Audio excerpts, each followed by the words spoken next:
Sirens go off, gunshots ring, an explosion of the cell wall occurs, leaving the whole building in a massive quake. This is the beginning of Skylar's escape. What's going on?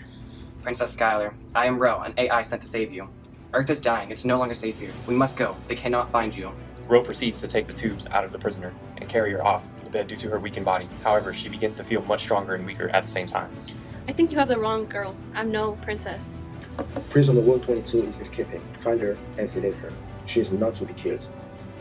There's no time to explain. We have to...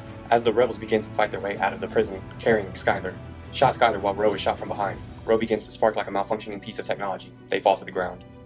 What the hell is going on? They're here. Do not trust. Another gunshot goes off and hits Ro. Fatal attack. A large dark figure appears out of the shadows with smaller soldiers marching behind. Skylar, my beautiful, beautiful daughter. I have finally found you. My name is Julia Marks. I'm nothing more than an orphan from New Zealand. No, you are Skylar, Princess of Gallia, a planet beyond this galaxy. I'm your father, Nkumu, the most powerful man in the universe. Skylar is mortified with his newfound knowledge and looks over to her shot arm. It seems as if she was never shot and is genuinely confused. All this knowledge begins to overwhelm her as her father begins to approach her with caution, knowing her power. Listen, my daughter, I've traveled light years in search for you. His soldiers approach her from all around, but Skylar lets out a deafening screech that sends a shockwave that pushes every ship, soldier, tree, and building back within a 5-mile radius except Nkumu. She then faints into Nkumu due to an overuse of power. Nkumu carries Skylar, seeing a surviving soldier, and puts Skylar in his arms. My king. She's much more powerful than we expected. We might be too late. Take her back to the ship, make sure she's buckled in tight. Skylar wakes up in a spaceship with her father, Nkumu, standing beside her. What happened back there? I can't remember. We were talking, and then all of a sudden there was a large explosion. It leveled out the entire prison. I think it was a solar flare from your planet's sun. No. The last thing I remember is you said you were my father, and now I'm on some ship in chains? Skylar looks out the window next to her and sees a vibrant, beautiful landscape with tall glass buildings. On the horizon, she sees the glass-covered palace towering over the entire land. Gallia, your home planet and future kingdom. Listen, I don't believe this, but I would like my freedom, if you don't mind. Untie me. You don't know the true strength of your powers, do you? No, and I don't care.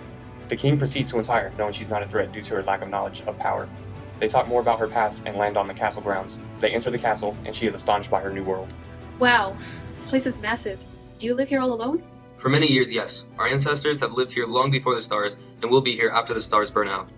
Out on the roof, garden soldiers stand at attention. Skylar looks out to see Gallia, but the slogs working to death on the landscaping catch her attention. Skylar proceeds to ask, Who are those people down there? The slugs, princess. They keep our fine planet running. But They are none of your concern, princess. There you are. I saw the slogs. What are they really doing out there? Skylar out of the corner of her eye sees Sai, her pet she only remembers in dreams. Shortly after you were taken, Sai left and searched for you all over Gallia. Skylar and the beast begin to play when suddenly she notices a cut on the back of his head.